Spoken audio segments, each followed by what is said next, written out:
right? Yeah. It's the biggest contrast, the biggest change I ever had in my whole life. So if you could, like, say for example, like, I mean, you have to assume that there's a lot of maybe Europeans and Americans that don't understand what's happening in Venezuela.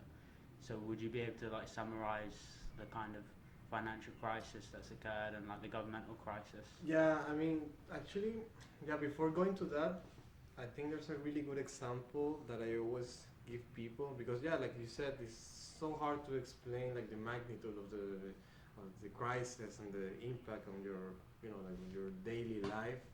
I always try to like summarize everything with this normal example. Let's say you wake up, you have your room, you have your house, everything. Okay, wake up like a normal day. For example, it can be like a blackout Yeah, already. Like imagine you wake up 6 in the morning, boom, blackout. And okay, all the implications that a blackout means, right?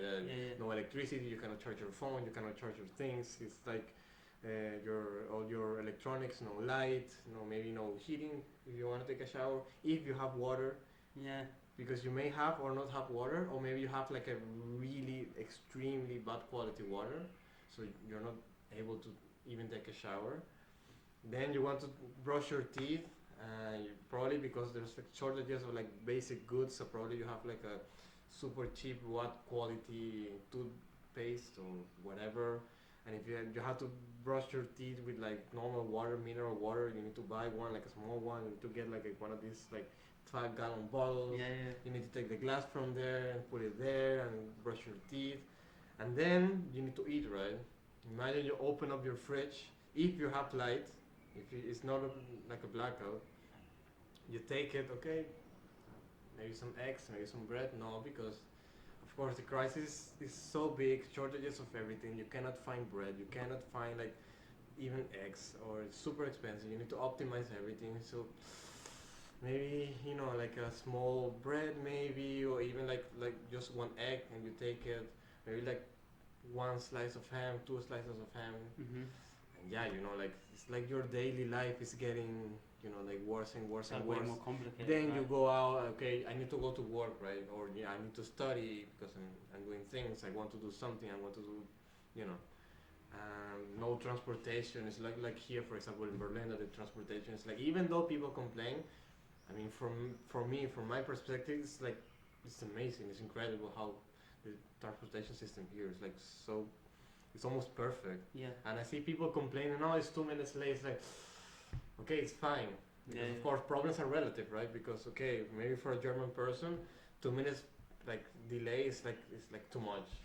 But of course, like 2 minutes. But I mean, you have the bus, you have the driver. You know that it's gonna come at some point. You know it's gonna take you at some point. You don't have to be like scared that somebody will go into the bus and like rob you or something. Mm-hmm. So it's already like. Yeah. So your perspective. I mean, your perspective is different. completely different, and like you know that you're gonna get to your place, you're gonna work, you're gonna go to study, you're gonna whatever you're doing, and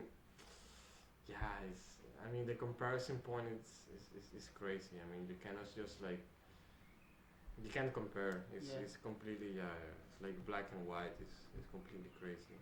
And of course, when I put this example, people are actually, oh wow, really? It's like that. I mean, I didn't know. It's like it's not on the news, or maybe it's like in the news when something like really really bad is happening, and then it's like it's not there. Because for example, like, well, I guess maybe some people that are gonna listen to this, they are aware of the news, but come on, if you have, okay, let's say there's a demonstration, a lot of things are happening, and you go there, and maybe clash with the police, with the National Guard, and of course, you can take that picture, it's like, okay, somebody shooting somebody like throwing tear gas to somebody. I mean, you can take a photo of it, and you can actually show that to the world. People will see, okay, something really bad is going on here. But for example, how can you take a photo to 1.5% of hyperinflation? Yeah, I mean, maybe you can, but like, you have this thing. For and example, most people probably don't even know what inflation is. Yeah, exactly. Like exactly. But standard person, because why should they know about inflation? Don't care. Because it's like everything has a price. It's like this. It's always been like this. It's okay. I just pay it and that's it. Yeah. Man, it's not like You take your savings. I mean, you take your money. You get paid or something. You need to like start thinking quickly. Okay, how I'm gonna spend this money? Yeah. Because eventually, I mean, it's like by hours, man. It's gonna lose value. By days. If you keep that money like 5 days in your account, it could be like 50% of the actual value.